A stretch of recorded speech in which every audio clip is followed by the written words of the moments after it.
Welcome to Infinite Hey, Chains. everybody. Welcome to the show. Have another awesome guest here on the Infinite Chains podcast. I'm Jack O'Halloran. Pleasure to be here. I'm the co-founder and CEO of SKALE Labs. I have the honor of speaking in the Infinite Chains podcast to some of the greatest builders in the space. We have Elvis Arteni here today. Hey, Elvis. Hi, Jake. Nice to meet you, all of you viewers. And I'm very glad that I'm here. And thank you for inviting. And I'm so excited to talk about our project in the next couple of minutes. Awesome. Thanks, Elvis. Really special show today. We're going to be talking about a few interesting concepts. And I remember when I first started working full time in blockchain in 2017, it just felt like, we'd never get to this point where you had this fully mobile game that was fast and gas free and leveraged NFTs and was really pushing the envelope in terms of performance and really creating a Web 2 experience in a Web3 product. And that's what we have with Metaverse Invaders. So we're going to talk about that today. And Elvis, could you we'd love to hear a little bit about yourself and Metaverse Invaders. Please introduce yourself. All right. Thank you. So as you might not believe, my real name is Elvis. I'm a small developer in Romania. I'm 25 years old. We started this about a year ago. Basically, I was into crypto and technology back in 2017, 18.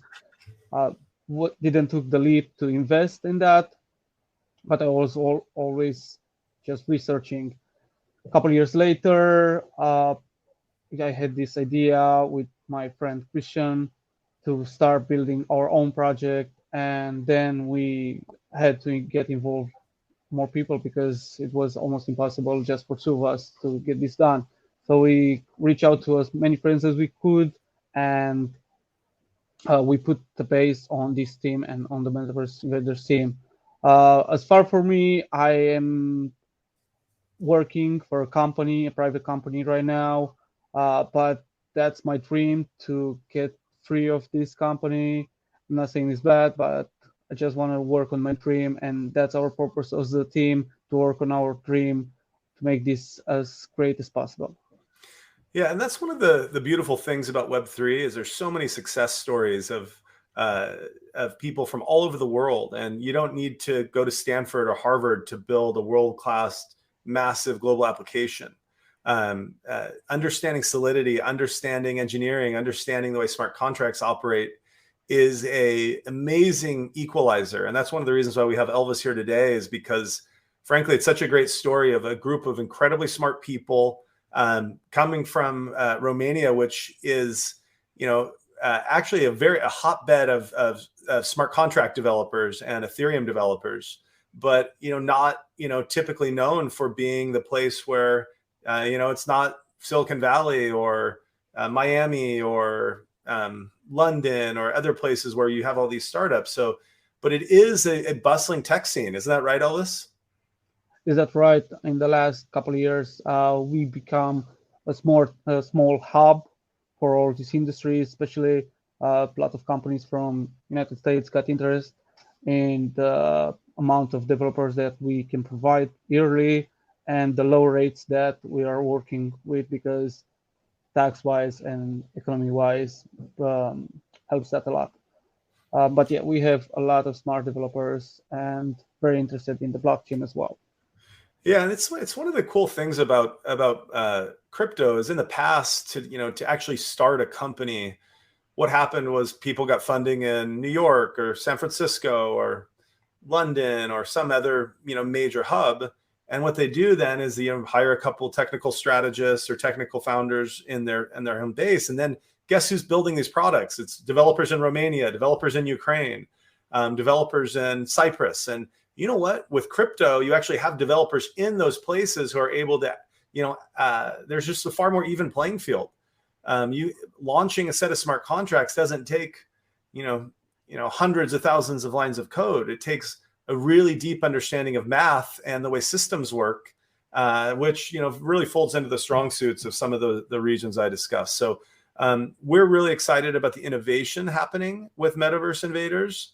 and also the utilization of NFTs, utilization of DAOs within the game. I think that's one of the most novel concepts I've seen in gaming, and also mobile. So let's talk a little bit more about the game, Elvis. Tell me about tell everyone about Metaverse Invaders. So as you point out, it's a mobile game. Basically, our concept was, when we created this idea, we wanted to bring a game from our childhood, with something called like Alien Invaders, some sort of name like that. I'm not going to divulge that. And we want to bring that game to nowadays, to in-day technology. And because all of the other projects are on laptops and computers, and you need two devices basically to log in, like one device with wallet, one device to be able to play. We thought to get it to the next step where no one explored that far away. So that's why we wanted to, from the first, to be on mobile. Metaverse Invaders, the concept came from the childhood game, and all the art came from our artist, which is amazing. He creates this out of his mind, and I don't know how. Probably he dreams about it, and then he just starts, like drawing. But the mobile part was our first goal purpose, to get a step ahead of the other projects, and that's how we came out with the game. That's how we launched it, a demo on App Store and Play Store.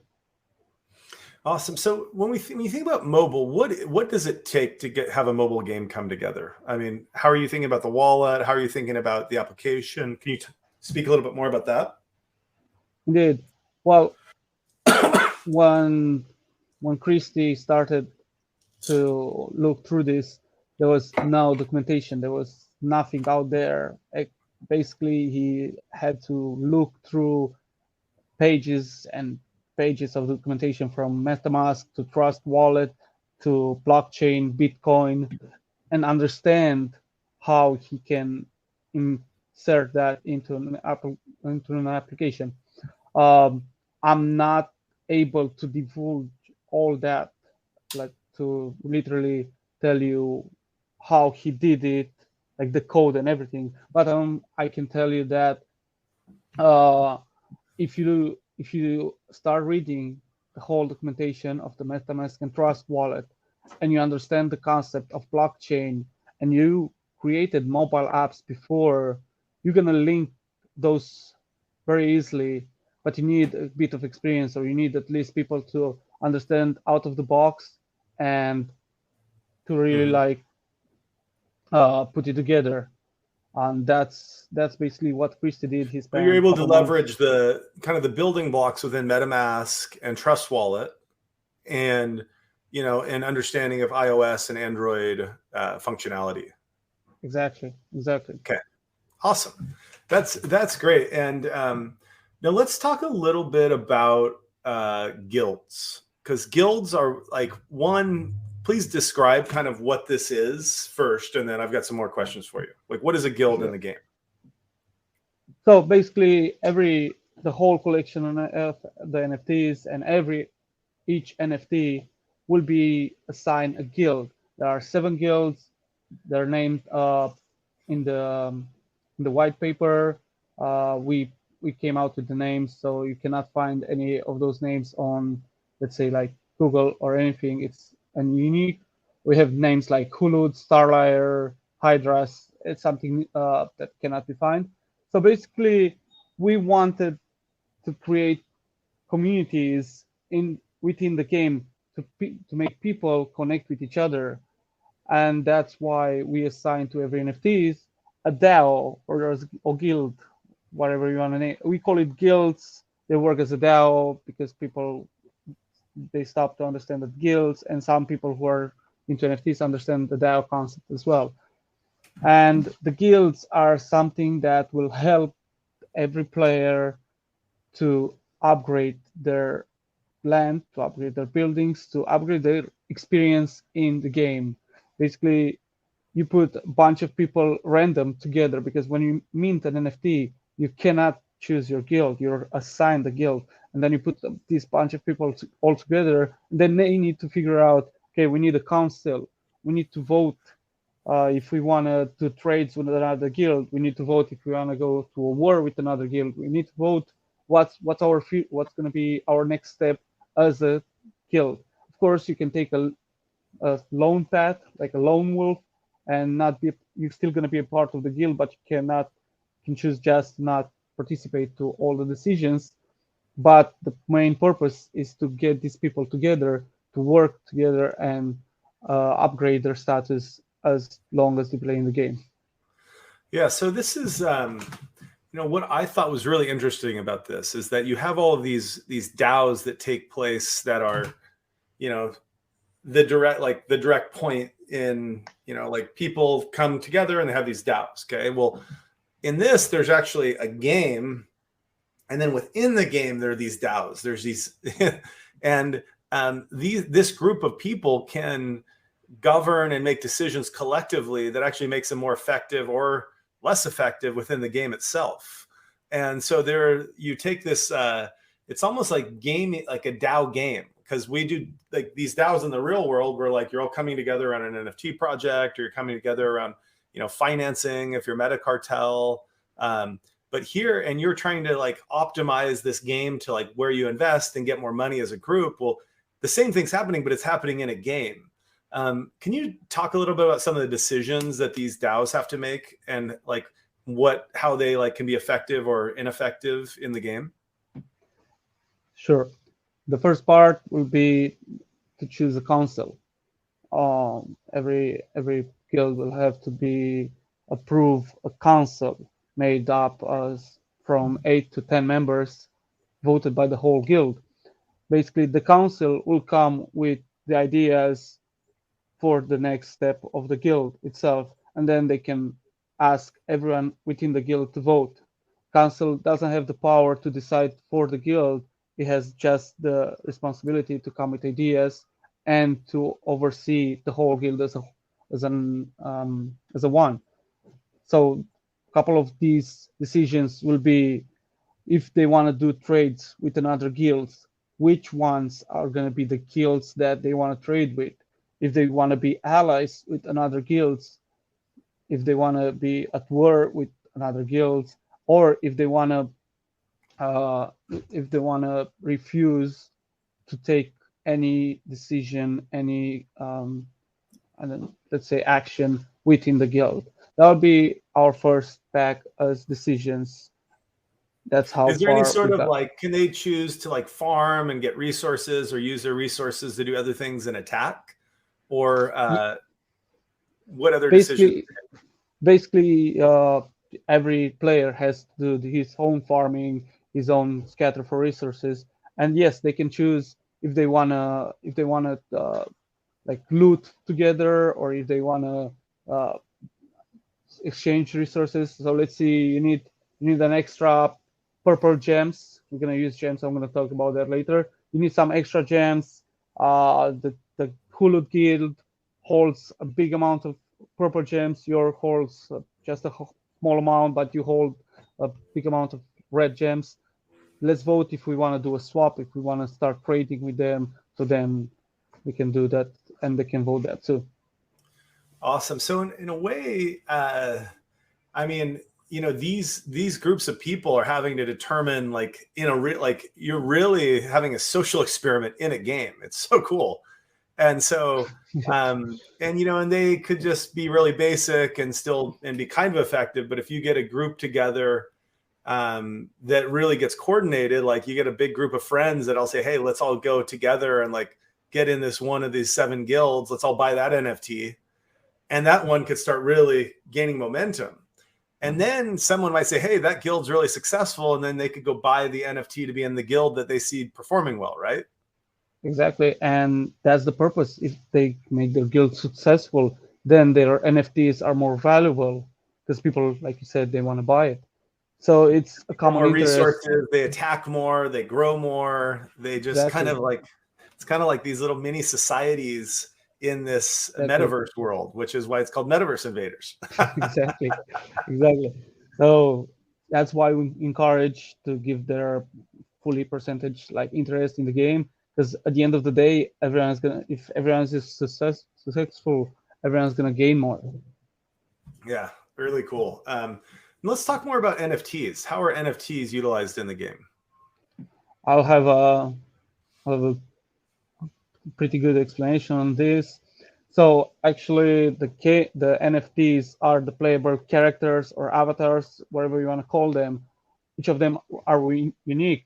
We also have the legendary ones. We dispose some of them. We still gonna dispose some before selling, for the sale date. Also, we have the Scallions, which is the collection that we specially created for the merge with SKALE and Metaverse Invaders. Those are going to be super rare. Someone who will mint that out will be the luckiest person ever. Mm-hmm. For the other NFTs, on top of the guilds that they're assigned to, they're also going to have a rarity rank.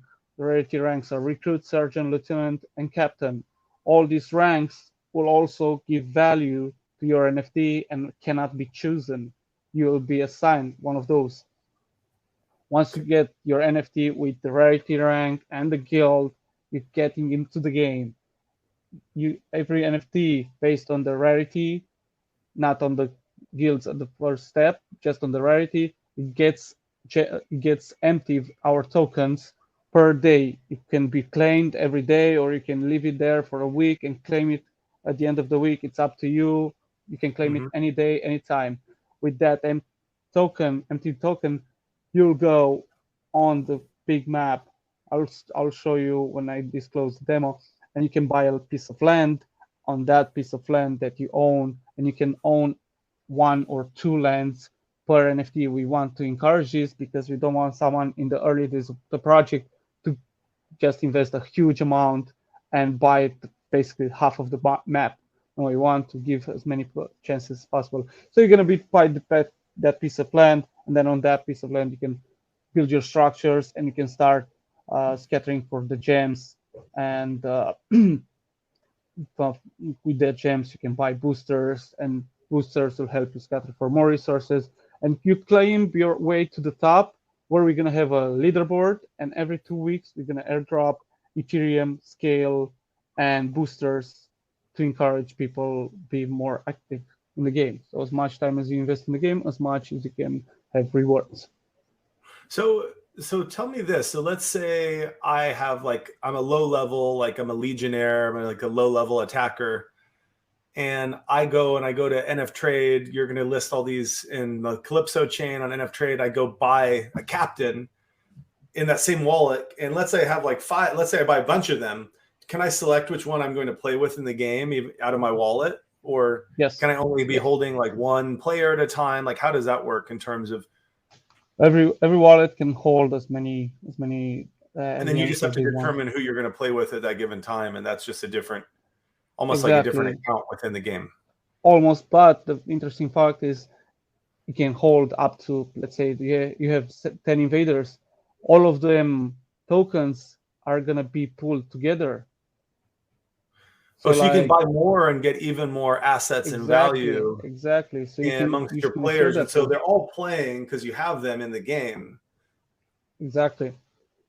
So then you're going to have one, because we want that to make also the wallets to be powerful. And at some point, someone's going to have such a powerful wallet because he holds 10 captains, 5 lieutenants. He has 50,000 empty tokens, 20,000 gems. That'll be a very powerful wallet. Yeah.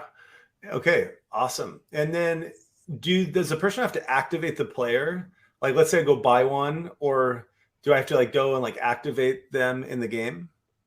No, you just need to mint it out or buy it from NFT Trade, like you said, and then you're just going to connect with your MetaMask or Trust wallet into the game, and we take the metadata from your wallet, put it in the game. You don't need to do anything. But if there's something on NF Trade, there's just something there. It's not collecting rewards or anything. Somebody has to buy that and activate it into the game.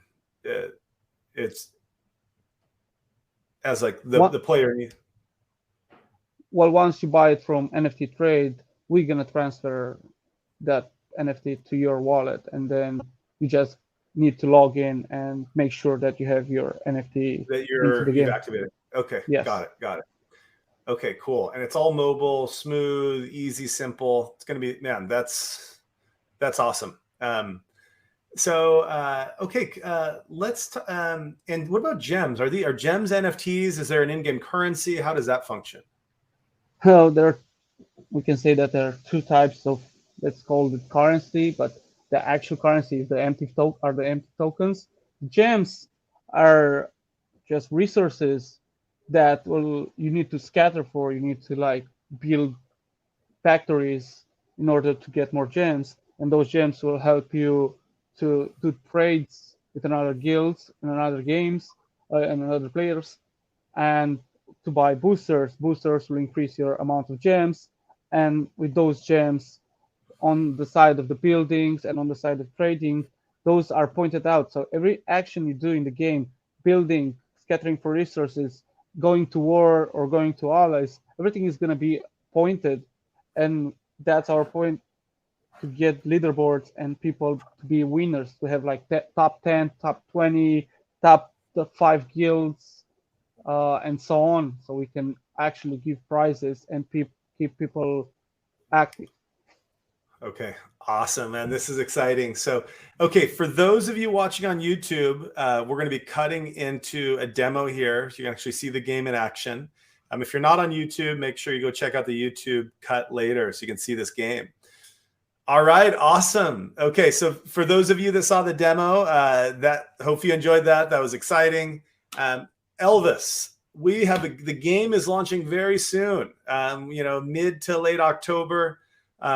Everybody I know who's been following the development of this game is just getting pumped. I mean, this is a new social experiment, a new implementation of how blockchain can be leveraged and what blockchain gaming can be.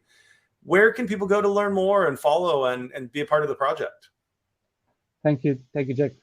There we go. We have a website, metaverse-invaders.com. Once you get there, you can actually download the demo of our app, so you actually can have a deep inside preview of the game. It's on Android and it's on iOS as well, no matter what platform you're using. Also, we have links to our Discord, Twitter, Instagram channels. Follow us on all of those, and mainly Discord. We're gonna keep updating there. We have a pretty active community. All of us are talking there. You can even ping out me, or you can ping out one of our developers if you wanna ask any questions about how deep we get to this game. So yep, everything's on our website. Awesome. Okay, go to the website, join the community. You can play now, get a head start on people in terms of knowing how the game functions. And all right, Elvis, it's been a pleasure. Thanks for joining on the pod. Thank you. Okay. Thank you, everyone. All right, everybody. Thanks for listening. Bye. Thank you.